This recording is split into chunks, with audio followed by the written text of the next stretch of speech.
Investigate TV, Saturday nights at 11:30 on News 12. Closed captioning for News 12 is brought to you by Kenneth Nugent.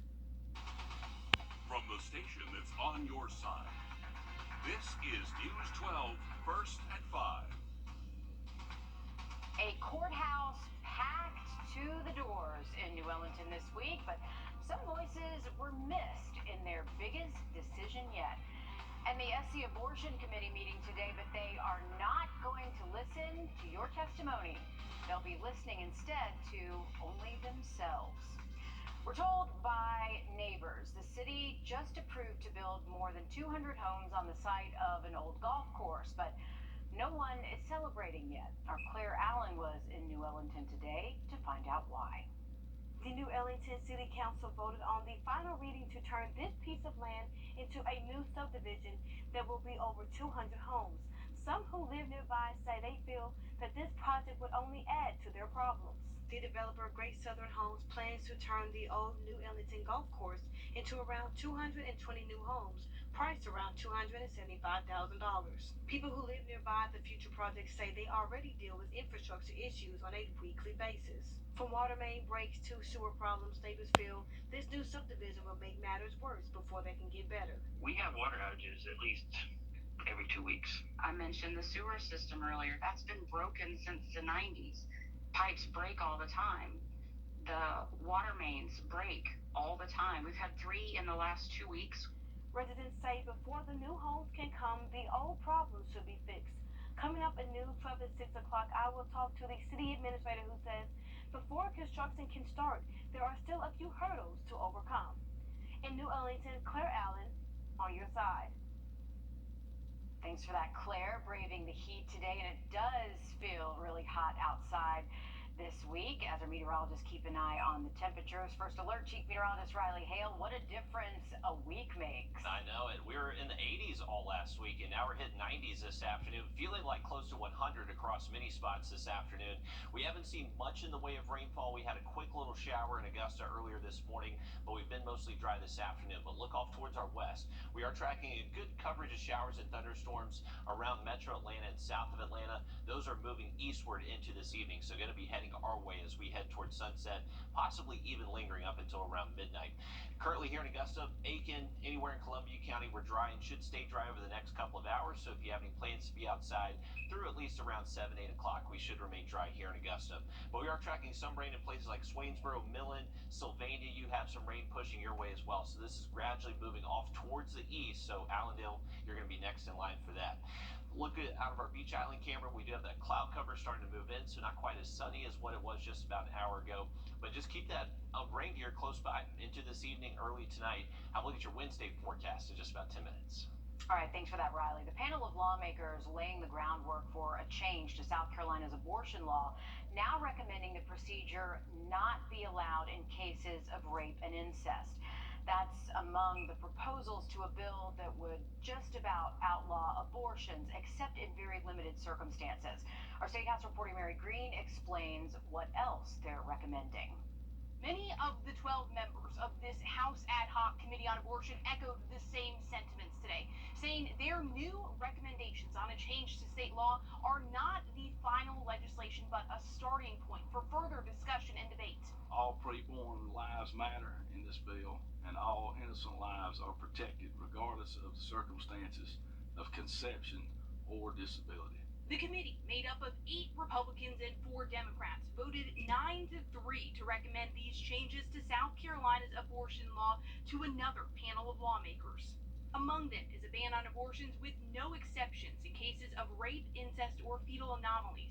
The procedure would be allowed to save the life and health of the mother in situations like ectopic pregnancies, severe preeclampsia, and miscarriages. Abortion providers could face up to 2 years in prison and a fine, but South Carolinians who get abortions would not be criminalized. These recommendations would not prevent traveling to another state to get an abortion, and lawmakers say they do not seek to prohibit contraceptives or in vitro fertilization. Democrat Rosalind Henderson Myers says she's heard from doctors who are concerned about being jailed or losing their medical license for providing care to their patients. Let me make myself loud and clear as I end. Politicians need to stay out of the medical room. While Republican Josiah Magnuson argues the suggestions don't go far enough, saying they should increase the penalties for providers and criminalize some mothers who get abortions. If we would prosecute someone for shooting an infant in the face, we should prosecute them for torturing their child to death in the womb. These recommendations will next go to the House Judiciary Committee, the step right before a debate of the full House of Representatives. That committee has not yet announced a date to take up this bill. Reporting from the State House, I'm Mary Green. Thanks, Mary. Members of the ad hoc committee heard 7 hours of public testimony at their first and only meeting, but some members today said they wish they had the opportunity to ask questions to doctors and other experts in a meeting before advancing these recommendations. U.S. Congressman Jody Hice's spokesperson responded to Fulton County's subpoena. They summoned him for a grand jury hearing with their investigation of former President Donald Trump during the 2020 presidential election. She says they confirmed he received the summons, but his lawyers have removed the matter to federal court. Congressman Hice will continue his responsibilities at the next session. The Saluda County coroner is investigating a car crash from yesterday that left one person dead. It happened around 6 o'clock. They've identified Jasuri Moyenda as the victim after the SUV and tractor trailer hit each other between South Jennings Street and Batesburg Highway. The South Carolina Highway Patrol and Police Department there will help as well. The coroner's office says they want to send their condolences to the victim's family. They say they are grateful for all the help they had from first responders. Uvalde School District held another meeting yesterday after the shooting report was published, and parents were not happy. Dozens of families who either lost a child or fear for the survivor's safety shared very emotional testimony. The superintendent wants to add more protection before the upcoming school year, including a tight hold on access points, security cameras, and additional officers. Still, though, parents and kids alike say they don't want to go back. You saw the videos. It's out there, and now we all know. I'm scared that it just might happen again. The investigation showed the school's administrators were not prepared for the risk of an active shooting. It highlighted faculty locks and relaxed security policies that gave the gunman his opportunity. Otherwise, the superintendent supported the choice to put the police chief on leave, but the board has not made a decision yet on letting him go. There is a blood and baby formula shortage nationwide, so 2 organizations are trying to tackle both at the same time. Blood Connection and Mother's Milk in South Carolina are parked outside MUSC across the state to collect any blood or breast milk from donations. All of those donations will be delivered to hospitals that need it. Blood cannot be created, so it has to come from you, and we, of course, have not been seeing enough donors. The blood drive and fundraiser will take place on Wednesday from 10 a.m. to 3 p.m. all over the state. The closest office to us is outside of Columbia for donations. Melatonin, it's helpful to keep someone asleep, but should it be given to kids sparingly? Well, one doctor says it should be used if necessary because some supplements don't have the federal recommendations on the label. Instead, you should consider other things they suggest that might keep them awake, such as more quiet time or a regular bedtime. And I always try to tell parents to just step back for a minute. If you go into your room thinking that your child is not sleeping well or they're restless, if you go in and just step back for a minute, you might realize that they're doing just fine.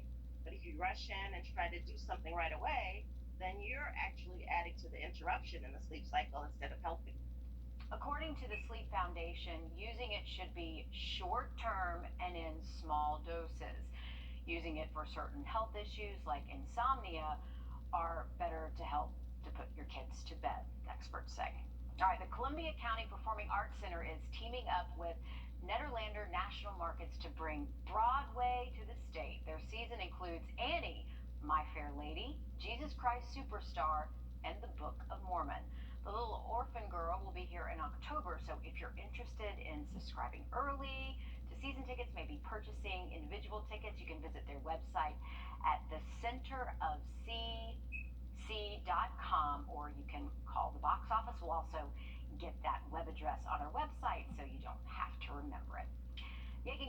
shelter planning to find dogs a permanent home, and you can help. Their Empty the Shelter event will be next Saturday for the third year in a row. Adoption fees will be reduced or waived throughout the day. Their normal hours on Saturday are from 11 a.m. to 4:30 p.m.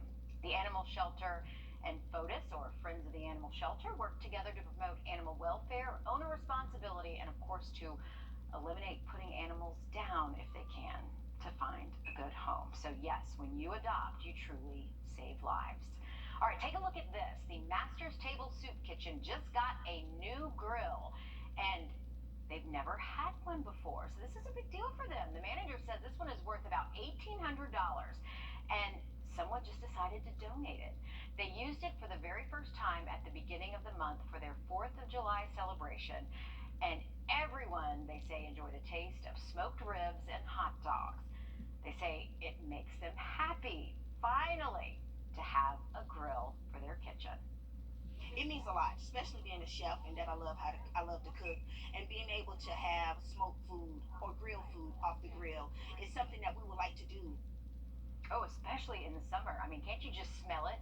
I mean, you can just see that and smell it, right? The Master's Table Soup Kitchen is open every day from 11 to noon. It's on Fenwick Street downtown, and it's open for anyone needing a hot meal. Former Trump advisor Steve Bannon due in front of the January 6th committee today, where that testimony stands when we come back. Riley?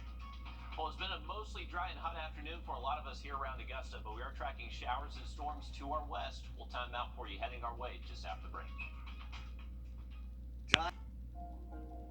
At da.gov.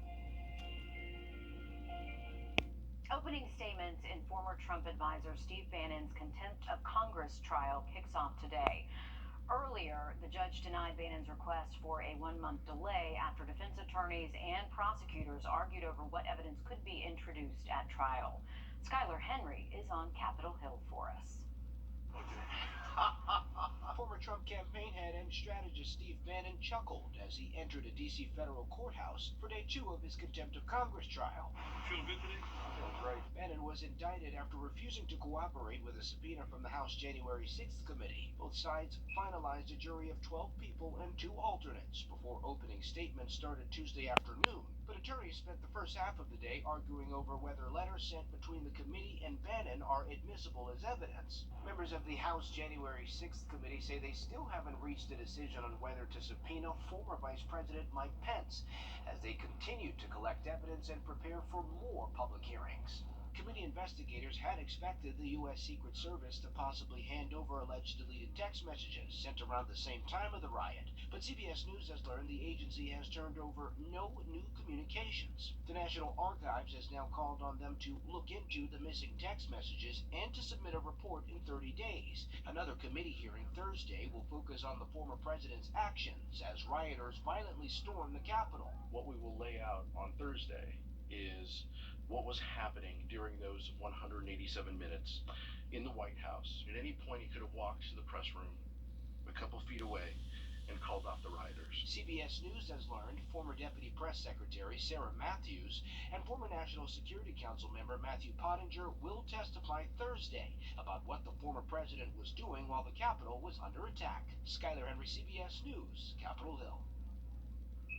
And taking a look outside Piedmont Hospital downtown tonight in our medical district as people start to head home. It's been a nice day, another nice day, a warm one though. We are not used to this after having a week in the 80s. First Alert Chief Meteorologist Riley Hale taking a look at our temps, and at least we're not dealing with storms, Riley, at least not today. I know, we've been mostly dry so far this afternoon in Augusta, Aiken as well, and our picture from our Aiken camera is kind of telling the story across the area. Some of us are actually seeing a good bit of blue sky and sunshine, while others are dealing with kind of some overcast skies. But we are dry right now in Augusta and Aiken. Temperatures still holding steady in the low 90s. A little bit of humidity in the air, just making that heat index feel a little bit worse for us.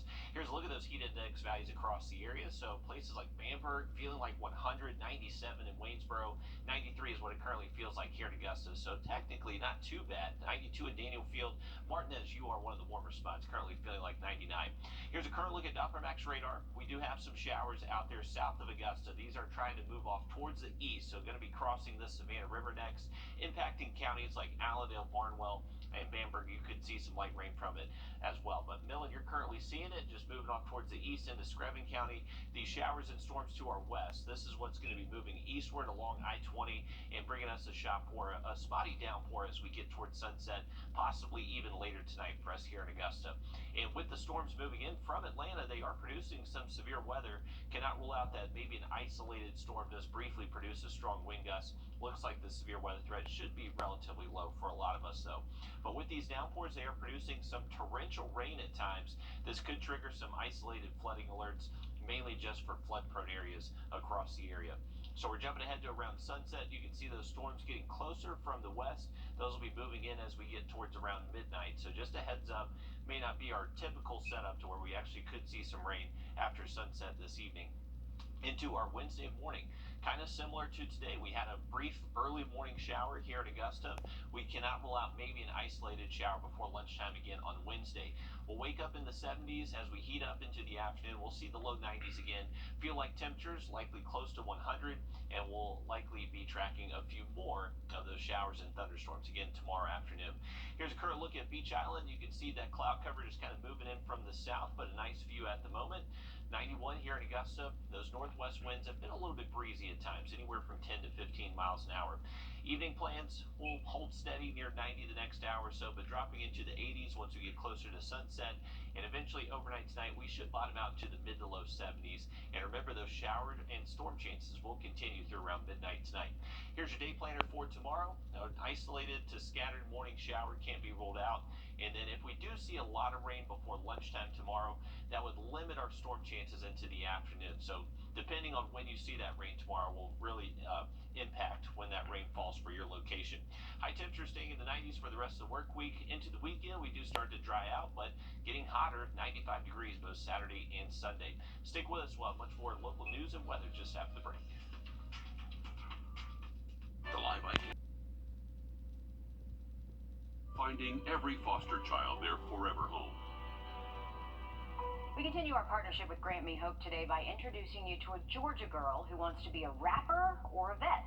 Madison is looking for a family who can give her support, encouragement, and most importantly, love.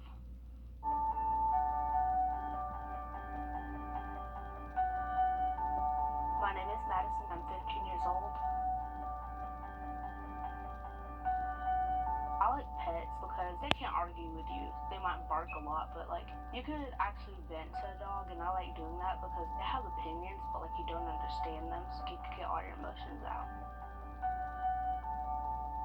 I like expressing my emotions and feelings through art. I like to draw whenever I can't read. If I get bored, I just turn to books. Any book. I'm not very needy. I just focus on myself and what I have to do. My favorite class is definitely not math, but any other class I'm cool with. If I have something to do, I'll do it. Other than that, I just like read a book till I fall asleep after I take a shower. I want to be a rapper or a vet. I've always been inspired by different rappers to make the world a better place. Take Tupac. He's always wanted to like change the world and become a better person, while other rappers are just rapping about drugs and things like that. Foster care system, you're just going from place to place and like different lifestyles, different rules, and it gets very confusing. Adoption is supposed to be a happy feeling. For me, I want to be adopted because I feel like once I am, I'll feel like I belong more. I'll have somebody to call my mom and my dad. I feel like every child who's in foster care should have a chance to be adopted. I'm looking up for a forever home, so I feel like I belong more. Grant Me Hope, because every child deserves a loving home. If you want to learn more about Madison, head to our website, wrdw.com, and you can also check out our app for more ways to help kids just like her through our partnership with Grant Me Hope. And we are back with our latest winner from our Plunkett Heating and Air Sunshade giveaway. A big congratulations to Miss Tori Walker from Hephzibah. If you want to get your own Plunkett Heating and Air Sunshade, all you have to do is go to wrdw.com and click on contest. I'll have an update on the forecast for you just after the break. As a form of fun, that's the nature of this game. The Challenge USA, Wednesday at 9 on CBS. Well, here's a current view from our Grovetown cam. This is looking westbound down I-20. You can see some clouds, but a little blue sky trying to peek through at times. Still at 91 here in Augusta, a little bit of a breeze out of the northwest. Remember, heading later into this evening, we are keeping an eye on some showers and storms developing to our west. So these are gradually going to be pushing eastward as we head towards sunset, and can't even rule out some activity continuing up closer to around midnight tonight. So we are dry right now in Augusta. Should stay dry at least for the next couple of hours, but later into this evening, we could see a passing shower or storm. Heading over the next 3 days, our pattern's going to be pretty steady, folks. 93, 92 most afternoons through Friday. Each afternoon, we'll have that opportunity for a few hit-and-miss storms as well. Weekend, it does look drier, but temperatures getting hotter, near 95. All right, thank you, Riley. It's been about a month since 4-year-old Izzy Scott drowned during swim lessons. A new report shares details, and his family is speaking out tonight. That's next on News 12, first at 5.